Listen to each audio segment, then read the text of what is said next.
पर्यंत त्या बाबतीमध्ये कधी काय बोललो नव्हतो. परंतु त्यांनी जे वक्तव्य केले त्याच्यात माझ्या वडिलांचा उल्लेख आहे.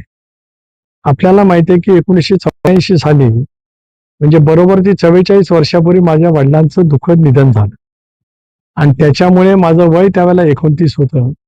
रामदास कदमांचं वय काय मला माहित नाही. ते मला अरेतुरे करतात तरी मी त्यांना आता रामदास कदमच म्हणणार, काय भाई म्हणण्याचं काही कारण येत नाही. माझं वय तेवढंच आहे. राजकारणात त्यांच्यापेक्षा अधिक पदांवरती मी लोकांच्या माध्यमातून निवडून आलेला आहे. त्याच्यामुळे इतर बाबीमध्ये त्यांनी टीका करणं मी समजू शकतो. पण अगदी माझ्या वडिलांचा बाप म्हणून उल्लेख करत त्याच्याशी सुद्धा म्हणजे वडिलांना पण एकरी भाषेत ते बोललेले आहेत.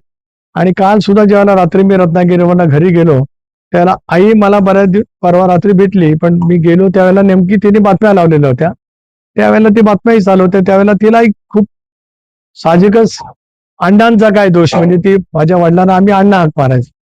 मी आता एवढंच म्हणेल की आधीचं मरकट त्यात मद्यपी आला आणि त्याच्यातच विंचूदंश झाला,